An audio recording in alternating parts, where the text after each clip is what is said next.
بسم الله الرحمن الرحیم. یو محترم ورور د واده د لومړي شپې د آدابو غوښتنه کړې چې د واده لومړۍ شپه باید څنګه او په څه ترتیب سره تیره سي. محترمینو، د واده لومړۍ شپه چې کله یو څوک خپله میرمن تر خپله کوره ورسوي، نو د دې دپاره ځانګړي آداب او اصول دي. لومړی آداب دا دی چې یو څوک د واده لومړۍ شپې ته باید پوره تیاری ونیسي. وړاندې باید ځان ستړی، ستومانه او بدخوابه نه کړي. ولې که دی له وړاندې ستړی، ستومانه او بدخوابه وي، که نارینه وي او که ښځینه وي، باید تیاری وکړي. ولې که چیرې دی ستړی وي، ستومانه وي، بدخوابه وي، نو د واده په شپه باندې به په تکلیف وي، خوب ورځي، تندی به یې ورین نه وي، طبیعت به یې تازه نه وي، بدن به یې مړاوی وي. نو د واده دغه مهمه او د خوښیو ډکه شپه به پر ده باندې په خوب، په تکلیف، په سر درد او په بدخوندي باندې خدای مکړه تېره سي. نو وړاندې باید دی خوب هم ورته سر کړي او ځان هوسا هم کړي. دویم ادب دا دی چې د واده په لومړۍ شپه باندې به اودس وکړي، 2 رکعاته د حاجت لمونځ به وکړي او تر لمانځه وروسته به د خیر او برکت او ښېګڼو دعا وکړي. د ځان او د میرمنې او د ټولو قریبانو ترمنځ به د یووالي، توافق او اتحاد دعا وکړي او د ده او د خپلې میرمنې ترمنځ به د پاکې مینې او صالحو او نیکو اولادونو لپاره هم دعا وکړي. ښځینه به هم داسې وکړي چې کله دا د خاوند کور ته ورسي، ډوډۍ وخوړل سي، دا خونې ته یوړل سي، نو کله چې دا یوازې سي باید دغه د حاجت لمونځ دا هم وکړي او دغه دعاګانې وکړي. دا دویم ادب د واده د شپې دی. او دریم ادب دا دی چې د طبیعت د خوشحالۍ دپاره دې هڅه وکړي. طبیعي او غیر طبیعي اسباب باید دی په کار واچوي چې د طبیعت خوشحالي او د بدن تازگی، د دماغ آرامي پکې راسي. دغه دپاره به انتظام کوي. که چیرې دغه انتظام مثلا میوه دې وخوري، که وچه میوه وي، که لمده میوه وي، د خوراکي توکو په شانو کې دي هم داسې احتیاط کوي چې کوم شی سړی ناجوړه کوي یا بد لګېږي، هغه دې نه خوري. او د داسې شانو څخه دې هم پرهیز کوي چې هغه خوله بدبویه کوي، لکه پیاز، وږه یا ځینې نور داسې شان چې د خولې بدبویي راولي او خوشبویي دې ولګوي. په خونه کې دې هم د زینت او د خونې د ښکلا سامان آلات برابر کړي. باید خونه نوې خونه وي یا د خونې مرمت سوی وي. په خونه کې باید دغه ترتیبات هم نیول سوي وي. دغه د طبیعت د تازګۍ ترڅنګ باید خونه هم برابره وي، ځکه چې دغه شان هم اړین دي. او بې ځایه مصرفونه دې هم نه کوي چې دغونه مصرفونه وکړي چې تر حد تجاوز وکړي، چې دا اسراف راځي او دا شرعاً ناروا دی. څلورم ادب دا دی چې په خونه کې باید د ضرورت ټول توکي پر ځای وي. مثلا خونه باید دروازه ولري او دروازه باید کلپک ولري چې خونه بنده سي، ځکه دا سنت دی چې یو څوک د بېدېدلو پر مهال باندې باید دروازه وتړي. او کلکین هم باید ولري، ځکه د کلکین په وجه باندې دوی ته دغه درک معلومیږي چې اوس ورځ ده او کله شپه ده. او کلکین باید انداره ولري چې د دوی حالت و بندنی و چې څوک په سرای کې وي هغوی ته څرګند نه سي. او په خونه کې باید غسلخانه هم وي، ځکه د واده په آدابو کې دا دی چې خونه باید غسلخانه ولري. د خونې د غسلخانې په وجه باندې د ښځې او د خاوند د ټولو عزتونو ساتنه کیږي. دا څلورم آداب دی. پنځم ادب دا دی چې ښځه باید د مهر سره د ولور سره په سوغاتونو او ډالیو باندې هم ونازول سي. لکه عام طور چې زموږ په پښتنو کې دغه دود هم دی چې کله ښځه د پلار د کور څخه د خاوند و کور ته یوړل سي نو په هغه لومړي ملاقات کې دې ته ډالۍ ورکول کیږي. څوک د سرو زرو ګوتمۍ ورکوي، څوک غاړګۍ ورکوي، څوک والی ورکوي، څوک ټیک ورکوي، څوک څه، څوک پیسې ورکوي چې زموږ په پښتنو کې دې ته هغه مخپېټک ویل کیږي. دا سوغات د دې دپاره ورکول کیږي چې د خاوند د کورنۍ شرافت، سخاوت او غیرت پکې ښکاره سي او د دوی ترمنځ مینه او محبت پیدا سي او دغه میرمن ډاډه سي چې و دغه کور ته چې راغلی یم پر دې خلکو باندې بې قدره نه یم، قدرمنه یم. دا پنځم آداب دی د واده د لومړۍ شپې له آدابو. شپږم آداب هغه دا دی چې کله خاوند د خپلې میرمنې و خونې ته ورغلی نو به دې ته لومړی سلام وایي، السلام علیکم ورحمة الله وبرکاته، او تر سلام وروسته به د ښځې پر تندي او ویښتیانو باندې لاس ونیسي او دا دعا به وایي: اللهم إني أسألك من خيرها وخير ما جبلت عليه وأعوذ بك من شرها وشر ما جبلت عليه. یا الله د دې میرمنې او د دې ښځې د ښېګڼو او خیر غوښتنه در څخه کوم او د هغه خیر غوښتنه در څخه کوم چې تا دا ښځه پر پیدا کړې په دې کې چې خلقتي طبعي کوم خیر ستا هغه زما په برخه کې. او اعوذ بک من شرها، یا الله زه پناه غواړم د دې ښځې له شره، د دې له بدګڼو، وشر ما جبلت علیه، او د هغه شر څخه چې خلقتاً په دې کې ستا د دې طبعي چې کوم شر دی هغه بدګڼې دي، یا الله له هغه څه پناه غواړم. دا ابن ماجه دا دعا را نقل کړې. او دا شپږم آداب دی د آدابو څخه د واده د لومړۍ شپې. او اووم آداب له دغو آدابو څخه دا دی چې کله دی د خپلې ښځې سره کښېنستی تر دې دعا وروسته نو ښځې ته ولور هم لاسته ورغلی، ډالۍ او سوغاتونه هم ورکول سوي په ډول ډول زیورونو زینتونو سره مزینه سوې په نوې خونه کې او نوی ژوند دی. نو د دې ښځې توجه د دنیا و ژوند ته سي، د دنیا د ژوند د ارزښتونو سره یې زړه وتړه سي. نو په دغسې حالت کې باید د خاوند و دې ښځې ته د دنیا څخه د رغبت پر ځای د دین رغبت په زړه کې ور واچوي. باید خاوند و ښځې ته ووایي چې ښځې دغه خونه به وي موږ به نه یو، دغه زینتونه به وي موږ به نه یو، دغه زر به وي موږ به نه یو، دا زموږ سره د لید تر ابده پورې وجود نسی پیدا کولی. یا به دغه مالونه دا شان زړیږي، یا به خرڅیږي، یا به زموږ څه پاتیږي. زموږ دپاره هغه ګټه چې تل تر تله به راسره وي او په هغه ګټه باندې چې موږ جنت رانیولی سو، د الله رضا رانیولی سو، ابدي ژوند ښه کولی سو، هغه یوازې او یوازې دین او د الله جل جلاله رضا ده. او ښځې ته به د دین داسې خبرې کوي چې ښځې باید د دین پوره پوره پابنده اوسې، باید لمونځ دې پر وخت وي، تلاوت دې پر وخت وي، اودس دې پر وخت وي. دا به په صحیح طریقه سره کوې، د پاکو جامو انتظام به کوې او الله جل جلاله ته به دې توجه وي. په هر کار کې به د الله جل جلاله رضا طلبوې.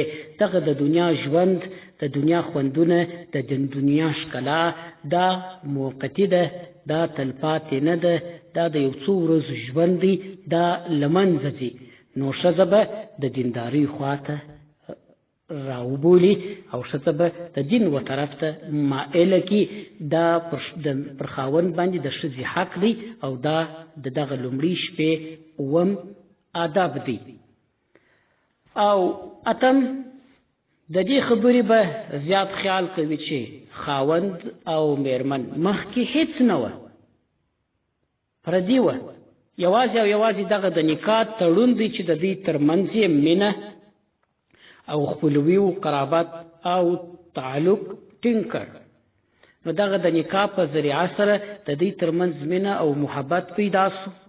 نو په دا وجه باندې چې دوی مخکې پردي وه، نو اوس به دغه خاوند د ښځې سره د الفت، مینې او محبت خبرې کوي. ښځه به ځان ته مائله کوي، خو په جماع کولو کې به تلوار نه کوي. د ښځې سره به په نزدېکت کې تلوار نه کوي. په اوله شپه به د ښځې سره نزدېکت نه کوي. ولې؟ ځکه که چیرې خاوند د ښځې سره په لومړۍ شپه نزدېکت وکړي، نو څو تاوانونه لري. لومړی تاوان هغه دا دی چې د ښځې په ذهن کې دا خبره ټینګښت پیدا کوي چې د نکاح څه مقصود یوازې او یوازې د شهوت سړېدل دي او بس. دویم هغه دا دی چې ښځه فطرتاً حیا ناکه وي، ډېره زیاته حیا لري. د دې د شهوت چې کوم ځواک دی هغه ژر نه راپورته کیږي. ښځه د نزدېکت لپاره په لومړۍ شپه هیڅ آمادګي نه لري. نو که چیرې خدای مکړه دا آمادګي ونه لري او خاوند د دې سره نزدېکت وکړي، نو د خاوند د هغه شهواني ځواک د سړېدو پر مهال به د ښځې شهواني ځواک راپورته سي. نو چې کله د ښځې شهواني ځواک راپورته سو، د خاوند شهواني ځواک به سوړ سي. د ښځې دا به راپورته سوي، نو بیا د ښځې د خپل خاوند څخه نفرت کیږي. ولې؟ هغه د دې په لومړۍ شپه د دې چې کوم شهواني ځواک دی هغه د نه کوي ورپوره، هغه پر هغه نیمه حال پاتېږي. نو د ښځې سره د نفرت دغه لومړۍ شپه نزدېکت د میړه او د میرمنې ترمنځ د نفرت او د بدخوندۍ لامل ګرځي. دریم، په لومړۍ شپه باندې که څوک نزدېکت وکړي او اکثره وخت خو ښځې وي هغه پیغلې وي، نو د پیغلې هغه د بکارت چې کومه پرده ده ادب دي، دا د ښځې په فرج کې داسې نیمه پرده سته. هغه نیمه خواخوا ادب دي، دا د ښځې حیض ځینې ځي او نیم طرف د لوړې خواته پرده وي. د نزدېکت پر مهال باندې دغه پرده زائلیږي. چې کله دا پرده زائلیږي، نو د دغه پردې د زائلېدو پر وخت باندې ښځه په تکلیف وي، نو ښځې ته خواهش نه پیدا کېږي. نو کله چې د دې تکلیف وي، د دې د تکلیف سره خاوند ته هم هېڅ خوند نه ورکوي، هغه هم بده محسوسوي. نو دغه لومړۍ شپه د واده په بدخوندي باندې تېرېږي. او څلورم لامل هغه دا دی چې د واده په شپه باندې چې کله دغه د بکارت پرده زایله سي، ښځه په تکلیف وي، نو د میړه او د میرمنې ترمنځ دغه لومړۍ مهمه او لو د واده شپه چې د ژوند د مهمو شپو څخه ګڼل کیږي، دا به د دوی ترمنځ په تکلیف او په زحمت باندې تېره سي. او را روان سهار چې دغه ناوې او ښځه د قریبانو سره، د دې نوو قریبانو سره چې د خاوند قریبانې دي، د دوی سره ملاقات او لیده کاته کوي، دا به په تکلیف وي. نو په دې وجه باندې د دغو څلورو لاملونو له وجې باید ښځه او خاوند په لومړۍ شپه نزدېکت سره ونه کړي. او یو بل خبره چې ډېره مهمه ده هغه دا ده چې خاوند باید ښځې ته هغه خپل د زړه چې کوم هغه طبیعي عشق دی، مینه او الفت دی، هغه ټوله باید خپلې ښځې ته په ډاګه نه کړي. ولې که خدای مکړه دی هغه ټول ورته په ډاګه کړي او ښځه په یقیني ډول پوه سي چې زما خاوند زما سره دوغنه مینه لري او دوغنه راباندې عاشق دی، نو بیا یې د خپلو شومو اهدافو او ناوړو غوښتنو دپاره کاروي او هغه ټول په ده باندې مني. نو په دې وجه باندې باید دی د خپلو اغراضو په ساتلو کې احتیاط وکړي او خپله مینه باید په ټولو وجوهو سره خپلې مېرمنې ته نه کړي ښکاره.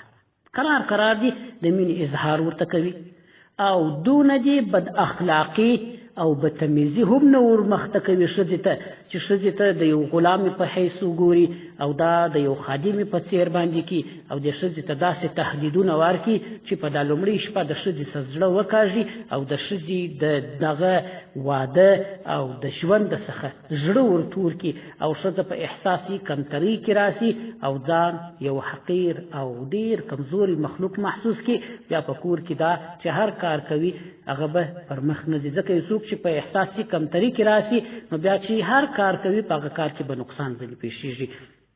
نو باید په ډیر ښه انداز دی د دې ښځې سره داسې رویه وکړي چې هغه ښځه نه په دونه احساسي برتري کې راسي چې دی د خپلو اهدافو دپاره وکاروي او نه په داسې احساسي کمتري کې راسي چې ځان حقیر محسوس کړي، بلکې په مناسب ډول به ښځې ته د محبت اظهار کوي، د مینې اظهار مینه به ورسره ښکاره کوي، ځکه ښځه ستا په ټولو چارو کې په پټو او ښکاره چارو کې مرستندویه ده. دا ستا مرسته کوي، دا ستا د عزت او ستا د وقار خیال ساتي. نو باید په داسې ډول باندې چې د دواړو ترمنځ خوشحالي پیدا سي، د دواړو پر ترمنځ دغه زندگی او د ژوند په ډیر ښه انداز باندې روان وي.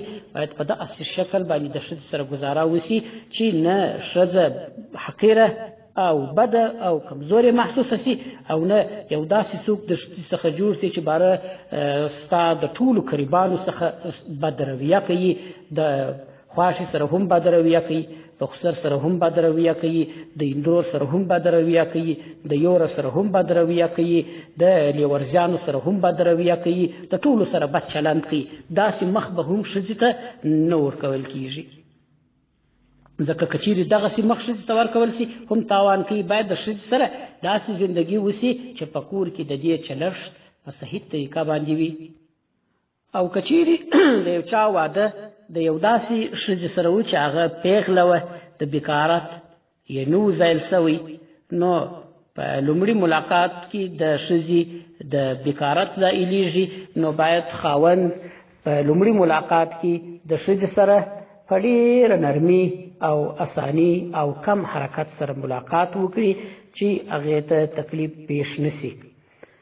او په راتلونکو وختو کې هم څو ورځې باید خاوند د خپلې مېرمنې سره احتیاط وکړي، ځکه کله کله داسې وي چې د ښځې بکارت زائل سي او خاوند د دې ښځې د نزدېکت څخه پرهیز نه کوي، نو بیا د ښځې ته ډول ډول ناجوړي ورپېښېږي چې هغه ناجوړي کله کله داسې سي چې بیا ادب دې وي هغه د رحم خوله وپړسېږي، د اولاد د ځنډ او یا د نه کېدلو لامل ګرځي. نو باید په دې کې ډېر احتیاط وسي. او بله خبره چې ډېره مهمه او اړینه ده هغه دا ده چې دغه لازمه نه ده چې د ښځې د پیغلې کې د بکارت دا پرده وي، ځکه عام طور خو د ښځو دغه د بکارت پرده وي او دا په دغه لومړۍ شپه په ملاقات سره زائلیږي. او که چیرې دغه د بکارت پرده نه وه، د دې په نه درلودلو سره باید پر ښځې باندې تور ونه لګول سي، ځکه دا سخته ګناه ده. بې له تحقیقه بې له شاهدانو پر ښځې باندې تور لګول دا حرام دي. او فقهای کرام او طبیبانو دا څېړنه کړې ده او وایي چې د ښځې دغه د بکارت پرده یوازې او یوازې په ملاقات سره نه زائلیږي، نه لرې کېږي، بلکې که ښځه له یو لوړه ځایه راولویږي او یا ټوپ وي وغورځېږي یا ډېر حیضونه ورسي یا ډېر وخت دا کښیني، پیغلتوب ډېر وخت وکړي، نو په دې سره هم د ښځې دغه د بکارت پرده زائلیږي. او ځینې ښځې د سرې د بکارت پرده لري نه، نو دغه مسئله کې ډېر خلک بې پروایي کوي که د ښځې د بکارت پرده نه وه پس دی فورا تور ورباندې لګوي او یو لوی ستونزه منځته راولي. دا حقیقت نه لري. خدای او رسول چې موږ ته کوم څه ویلي باید هغه عملي کړو. نو بې له څلورو شاهدانو چې څلور شاهدان وي او هغه هم داسې شاهدان وي چې لکه ستن او تار په داسې ډول یې لیدلي وي او دغه څلور سره شاهدان شاهدي هم ورکړي، بیا نو دغه تور پر ښځه باندې ثابتېدلی شي. یوازې او یوازې د بکارت د پردې د نه درلودلو په خاطر باندې دغه تور پر ښځه باندې نه ثابتېږي او دغه تور پر ښځه باندې ثابت تړل چې دا د بکارت پرده نه لري ستره او عظیمه ګناه ده. ځکه که چیرې ښځه تر یو ځای رالوېدلې وه یا غورځېدلې وه یا یې فطرتاً دا پرده نه وه یا د ډیرو حیضو په وجه باندې د بې لمانځۍ په وجه دې ته د دې د پرده زائله سوې وه یا ډېر وخت کښېنستلې وه د دې د پرده زائله سوې وه او دغه تور چا ورباندې ولګوي چې د دې د بکارت پرده ادب دې وي په زنا کې زائله سوې ده نو دا به څومره ستره ګناه وي او دا څونه غټ جرم دی او د دې ښځې ټول ژوند ورته تباه کړي د همیشه دپاره به ښځه د دغه پیغوره څخه ځان نشي خلاصولی. نو محترمینو دغه د واده د لومړي شپې آداب وه. الله جل جلاله دې موږ تاسو ته د عمل کولو توفیق ورباندې راکړي. والسلام علیکم ورحمة الله وبرکاته.